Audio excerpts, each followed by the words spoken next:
les 5 Afro-Basket, nous avons joué 4 finales. Malheureusement, on en a gagné qu'une, on a fait 3 contre le Nigeria. Et cette année, l'objectif de tout le monde, c'est vraiment d'abord de se qualifier en finale. Parce que rien n'est acquis à l'avance. On aura des demi-finales compliquées, l'Afro-Basket n'est pas facile. Mais cette année, l'objectif, c'est de reconquérir le titre. Si vous avez vu, la fédération a mis également pris toutes les dispositions dans l'éligibilité même des joueurs pour essayer de renforcer l'équipe par rapport à 2023. Je ne veux pas dire que ceux qui étaient là en 2023 ne sont pas bons parce qu'ils sont allés jusqu'en finale, mais c'est ça aussi qu'il faut renforcer. Si l'équipe est au complet, si tout le monde vient, et après le choix de l'entraîneur, moi je suis confiant. Je suis vraiment confiant pour cette année. Prions simplement que cette confiance va se concrétiser par une victoire. Je voudrais également vous remercier, vous autres, d'avoir accepté de venir répondre à l'appel de la nation. Tous les pour venir mouiller le maillot. Bonjour à tous. Et à l'entame quand même de mon propos, j'adresse quand même mes salutations à Monsieur le Président de la Fédération sénégalaise de basketball. Je salue aussi les membres de l'encadrement technique, de même que l'équipe médicale et la capitaine des Lions, Yacine. Mes hommages et mes salutations aussi à l'ensemble de vos coéquipières. Je suis de passage aujourd'hui dans cet hôtel somptueux, Palm Beach, à rang de 5 étoiles, pour venir m'enquérir des conditions de préparation dans lesquelles vous évoluez depuis un certain nombre de jours. Et j'ai pu quand même constater et l'entendre aussi de vos propres bouches que les conditions de préparation sont très favorables et très agréables. Vous êtes au bord de l'océan Atlantique et que toutes les commodités quand même liées au culte de la haute performance sont réunies ici. Et moi, j'aimerais quand même vous adresser mes vifs encouragements, mais avant cela, les encouragements aussi des plus hautes autorités de la République, à savoir le président de la République, le président Bassirou Diomaye Diakhar Faye, accompagné en cela aussi par le chef du gouvernement, le Premier ministre Ousmane Sonko. Quand on parle du sport sénégalais, de l'histoire du sport sénégalais, et lorsqu'on parle aussi de l'histoire du basketball africain, on ne peut pas fier quand même le parcours du basketball sénégalais. Et dans le basketball sénégalais aussi, on ne peut pas aussi outrepasser la lourde responsabilité et les résultats très satisfaisants que l'équipe nationale féminine de basket quand même nous a eu à nous ramener ici au Sénégal. À maintes reprises, cette équipe nationale de basketball féminine ici du Sénégal a fait flotter le drapeau du Sénégal sur le toit de l'Afrique. Évidemment, effectivement, depuis 2015, nous courons toujours derrière la reconquête du titre, mais malgré tout cela, vous restez quand même l'équipe la plus titrée de l'Afrique. Et en ce sens, on s'achemine vers ces prochaines échéances à Abidjan. Et moi, je suis persuadée, aux côtés aussi des plus hautes autorités de l'État, que cette fois-ci, ce sera la bonne. Vous avez eu, durant ces 5 dernières éditions, vous avez eu à remporter une édition au Cameroun depuis 2015, mais vous avez perdu les 4 devant le Nigeria. Et ce n'est pas impossible. Impossible, ce n'est pas sénégalais. Impossible, ce n'est pas sénégalaise. Vous êtes des femmes, vous êtes des filles. Et en écoutant tous les jours les discours de ces plus hautes autorités, le président de la République et le Premier ministre, à chaque fois qu'ils parlent de jeunesse, ils mettent aussi en exergue le rôle des femmes, mais aussi le rôle des filles. Et vous, en vos qualités de jeunes filles, moi, je n'ai nul doute que vous êtes consciente des enjeux de l'heure et que vous êtes engagée et résolument déterminée à aller compétir et à nous ramener le trophée. Mais cela, pour y arriver, ça nécessite quand même un certain parcours. Et ce parcours, il est ponctué par différentes étapes. Il y a d'abord les enseignements, les recommandations que les différentes équipes de l'encadrement technique et médical sont chargées de vous délivrer, moi je vous suggère de s'y soumettre, de s'y conformer et de les appliquer de façon très minutieuse et scrupuleuse. Il y a aussi les recommandations, les suggestions aussi de l'encadrement administratif. Il faudra aussi s'y conformer. Et soyez conscientes aussi que le sport est une vitrine. Et c'est la raison pour laquelle il y a eu la fusion quand même des segments jeunesse, sport et culture. Parce que le président de la République, accompagné en cela par le Premier ministre Ousmane Sonko, est résolument convaincu que le sport et la culture sont de véritables leviers pour permettre au Sénégal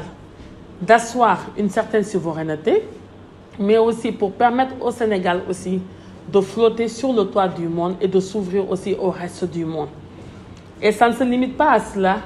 Le sport et la culture aussi sont de véritables mécanismes, de véritables armes pour accompagner la jeunesse sénégalaise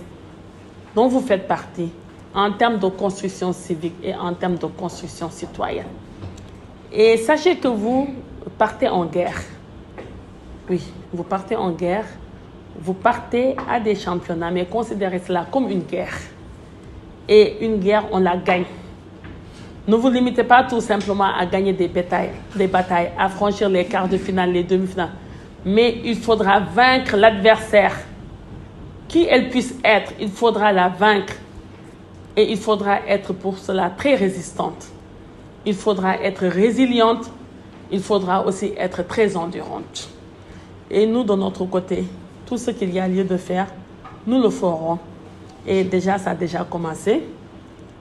On n'a pas lésiné sur les moyens financiers pour vous mettre quand même, pour vous placer dans des conditions optimales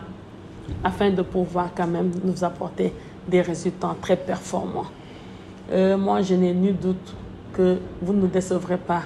Le peuple sénégalais est à vos côtés. Les mamans, les vieilles mamans, les enfants, la jeune génération aussi, les filles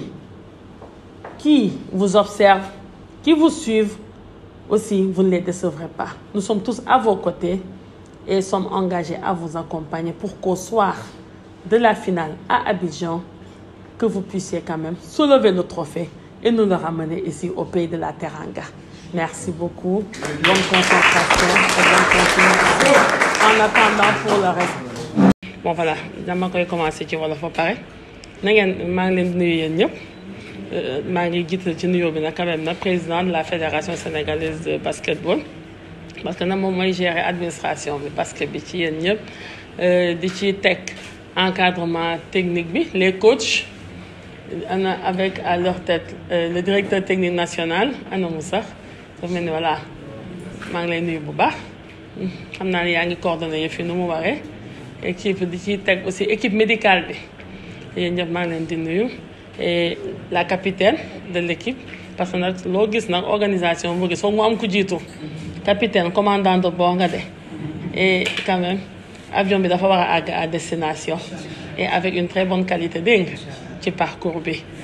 di ci teg aussi sa coéquipière yëpp yéen ñëpp maa ngi leen di nuyu tey nag maa fi ñëwoon tey seet si leen planifié woon naa ko prévoir woon naa ko mais pas tey mais gannaaw tey dama fi amoon benn activité fii ci biir hôtel bi ci laa ne démb ba samay équipe ne léegi damay profité d'une pierre deux coups ñëw xool leen xool ni ngeen nekkee yegsi naa fii nag gis naa leen ñu ne ma yéen a ngi soog a jógee entraînement dama leen di poser question d'abord Yacine wax na ko sànq waaye yéen ci seen i gémmiñ conditions de séjour yi est-ce que c'est favorable ah c'est bon kon jeex na lekk bi baax na yéen a ngi nelaw bu baax amut yoo néeg yi amut mbóot ah non dama leen di laaj non c'est important il faut exiger da ngeen di exiger un service de qualité parce que fii kenn mayul leen dara yéen a ngi dégg piscine bi nañ leen koy ubbi di leen ko nettoyer yéen kese bu ngeen waree dugg géej gaa ngi nii itamit mën ngeen fa dugg yenn saay fi ngeen sangatu dàq cat bi tuuti non comme ñun ay nitu ndox lañu di leen xamal nag ne leen ñoo ngi dem ci ay jongante yu am solo te ku wax basketball africain mënoo ci seppi Sénégal itamit kuy wax basket fii jigéen ñi ràññeeku nañ ci te su ma juumut ba léegi nii yéen équipe nationale de basket féminine ba léegi yéen a ëpp lu ngeen jël raaya bi ci Afrique ba léegi nii malgré que depuis jël ngeen ko 11 fois mu ngoog voilà DTN mu moo koy fàttali ba léegi nii malgré que gën ngeen ko laal nag trophée bi depuis 2015 mais yéen a ëpp li ngeen ko jël li ngeen ko jël nag fu mu nekk nag jot na nag mu dikkaat fii ci suñu réew parce que nag nee nañu nag ku daagu nag ñu romb la waaw te fu mu nekk nii nag ñu ngi leen di waaj a romb de ñu ngi leen di waaj a romb te xam naa nag am naa yaqin ne que ren moom incha allahu rabbi ci kàttanu yàlla suñu borom buy maye yéen di ngeen téye trophée bi te di ngeen yëkkati raaya Sénégal bi fu kaw a kaw a kaw ci Afrique. loolu nag mooy mbëbëtu président de la République ma leen di jottali nuyoowam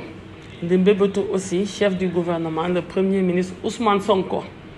yaakaar naa ne que fii ngeen nekk nii di préparé wu yéen a ko waxal seen bopp bu ngeen demoon itamit feneen fi ngeen bëggoon dem bu ngeen ko am lu gën lii xëy na fii ngeen nekk fii di préparé wu moo gën fuuf la ngeen naroon fekk fee parce que nag fii ngeen ngi jàkkaarloog océan Atlantique bi géej gi te xëy na fee ngeen doon dem du ngeen jàkkaarloog océan Atlantique te fii itamit yéen a ngi ci hôtel 5 étoiles te xëy na fee nu ngeen doon mën a dugg ci hôtel 5 étoiles parce que kenn ku ci nekk xam na foofu hôtel njëgu hôtel ñaata la sut na booy yóbbu nombre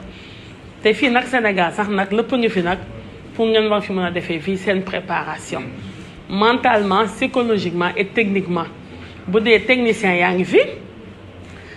médecin yaa ngi fi itamit yeneen expertise yeneen ressources humaines yi aussi ñoo ngi fi te umpule nekk am na seen yaay yi ngeen xamante ne ñoom ñoo leen jiitu fii ci basket bi am na ñi nga xamante ne dañoo teglantoo di ko jël juróomu yoon 5 fois de suite di jël coupe d'Afrique des nations de basketball femme ñoom tamit ñu ngi fi ñooñu noonu yëpp déjà bu ñu leen wëree rax ci doole seen i famille biologique seen i famille naturelle seen xel yaakaar naa ne dafay gën a dal ak man mii nga xamante ne man may seen jëwriñ yéen ñëpp ñu dënk ma leen man nag dama am yaakaar lool ci jigéen ci yéen waaw parce que xam nga tax ma am yaakaar lool ci yéen parce que dama xam man jigéen laa ñu daal di may teg ci bopp département ministériel bi nga xamante ne xëy na booy xool ci histoire du gouvernement yi fi jot a jàll yëpp benn yoon la mos a am ministère de la jeunesse des sports et de la culture depuis le doyen feu Amadou Mokhtar Mbow yal na ko yàlla yaram ci la gëj a amee ba ci man mii donc ma xam ne que jigéen bu yëf yi leeree ci bopp bi bu bëggee rek day engagé wu te jigéen ñun dañuy dem ba jeex amul xale amul mag amul ndax ñun dañuy dem ba jeex te jigéen dafa am jom rawatina nag sportive sénégalaise jigéen itamit dafa bëgg waa góor te jigéen itamit dafa bëgg a sag bañ nañ ko ba wolof yi bu ñuy wax sax dañuy naan dangay sagal sa bopp loolu mooy indi sax mairie bi ñu lay yeb booy sëyi ne na nga fexe sagal sa bopp sagal sa jëkkër sagal fi ngay sëyee jigéen dafa bëgg a sag te nag lii nga xamante ne yéen ñii mooy seen mission yéen parce que tamit ay ndaw ngeen ci biir ndawu Sénégal mission ngeen di dox mission la lii ñu leen sas ni du lu yomb de mission ngeen di dox et puis da ngeen jàpp ne comme si yéen a ngi dem guerre jàpp leen ne que yéen Coupe d'Afrique bii ngeen di dem mooy seen talaatay ndeex waaye nag différence bi mooy seen bakkan waru fa des da ngeen war a mucc ñibbisiwaat fii te indil ñu fii ndam li indil ñu fii trophée bi loolu nag buñ ci bëggee àgg ñun ñëpp foog ñu am conscience ci yenn mbir yi et puis aussi nangu tegu ci yoon am conscience ci yenn mbir yi mooy lan du lenn mooy nañu xam ne ñun ñëpp que xëy na alal ji ñu jël def ko ci sport bi pàcc biñ ci jagleel basket bii jàppaleen ne xaalisu béykat bi mu ngi ci xaalisu jaaykatu gerte bi mu ngi ci xaalisu kuy garder wala kuy fobeere hôtel bi sax mu ngi ci ndaxte budget ni ñu koy collecté ñëpp xam nañ ko ñu daal di ciy natt ne lii ñu ngi ko jagleel suñu sport ñu ngi ko jagleel suñu basket kon boog loolu képp koo xamante ne yow dañ la ko jox pour nga dox ci mission waroo ko war nga am loolu ci sa biir xel te waroo ko caaxaane waroo ko foy war nga def le tout ba alal jooju noonu ñu natt jagleel ko mbir mi bañ a naxasaay nañ ci def une bonne utilisation nu ko tubaab di waxee une utilisation rationnelle beneen mbir mi nag mooy nangu tegu ci yoon wala fi nag dañ koy faral di wax man maga ma yar maama ma yar nee nañu ku bëgg a àgg ci yoon dangay tegu ci yoon ku teguwul ci yoon mënoo àgg ci yoon loolu nag lu muy firndeel lu muy tekki mooy gannaaw ba ngeen amee seen talent yéen yenn nekk mbër yi nga xamante ne yéen la ñuy tatagal yéen yenn fas yéene dugg ci arène bi bëri ji seen coach yi nga xamante ne ñoom ñoo fi nekk pour coordonner seeni action gunge leen ne leen nii la ne na ngeen leen déglu bu baax a baax équipe médicale bi nga xamante ni itamit ñoom la ñu teg ci seeni wet pour seen wërgu-yaram leen saytu et tout ñoom itamit na ngeen leen déglu bu baax a baax te fas yéene itamit tënku ñoom ci seeni digle ak seeni dënkaane bref ak encadrement administratif bi yëpp bi nga xamante ne ñu ngi nekk ak yéen jiital ci président fédération bi tamit nekk ak yéen na ngeen leen déglu na ngeen tënku ci tamit seeni digle loolu yëpp nag bu weesoo yéen ci seen biir na ngeen doon benn na ngeen booloo na ngeen xam ne ay doomu ndey ngeen dama jëlale sa yenn bokk ndey ak ba may ay doomu ndey ngeen parce que wolof dafay naan mbokk ndey a koy jur na ngeen xam ne yéen ñëpp yéen a bokk bëgg-bëgg te yéen ñëpp yéen a bokk war a bokkandoo li ngeen di doxalee pour mën a àgg ca cappaandaw ba vous avez les mêmes objectifs pour pouvoir atteindre et obtenir les mêmes résultats loolu nag tamit jàppaleen ne na ngeen surpasser seeni ego xam nga nag des fois mbooloo day xaw a métti surtout mbooloo jigéen waaye nag ay xale ngeen ay ndaw ngeen ku ci nekk na nga fexe ba temps bi ngeen di nekk fii ak tamit du fi yam dem fee lu waaye lu métti waaye na ko téye na jéemu muñ def yi fu jullit te tamit jiital li nga xamante ne mooy mag ñu baax ñi lañ ñu yare woon nañu jiital loolu yëpp na ngeen surpasser seeni ego na lépp a tax ci seen biir ndaxte nag nee nañu nag bu ñu bëggee àndandoo indi ndam foog xool yi booloo foog déggoo mën a am foog ñu yéenante jàmm yéenante leen jàmm déggoo leen ci seen biir te moytu leen itamit tooñante xam naa loolu sax du ci am incha allah damay dënkaane waat nga parce que xam naa ne nag ay gone ngeen waaw may seen mi mais xam naa ne ay ndaw ngeen ba léegi te nag wax du doy digle itamit du doy du mus a doy considérez-moi ici comme une tata bu nekk fii ci seen wet di wax ak yéen wala comme une maman na ngeen surpasser seeni ego na ngeen booloo na ngeen àndandoo te tamit na ngeen déglu seen digle encadrement technique ak seeni digle encadrement médical bu loolu weesoo nag ngeen boole ci tamit ñaan yàlla suñu borom te na ngeen dem ba jeex fii ay yu rafet yooyu dem leen ba jeex bu ngeen duggee ci biir na ngeen résistant na ngeen endurante na ngeen résiliente aussi loo ngeen xamante ne peut-être war ngeen ko mën a am te xëy na yegg seegul dina yegg si na ngeen am capacité mën ko muñ man yaakaar naa ne que loolu yëpp bu dajaloo loolu mooy les clés du succès et de la réussite lu ci des nag ñu bàyyi lépp ci loxo borom bi ñun tamit duñ leen mës a bàyyi maa ngi ci seen wet parce que man looloo tax ñu teg ma fi et puis président de la république premier ministre aussi am nañu yaakaar loolu ci yéen itamit te ñoom dañu gëm ne que sport Sénégal mën na ci sukkandiku ak culture pour mën a wane boppam ci biir Afrique pour wane boppam itamit feneen ci àddina bi loolu nag du lu néew yéen da ngeen am mission bi nga xamante ne benn lourde responsabilité yéen a ko war a doxal yéen a ko war a doxit jërë ngeen jëf asalaam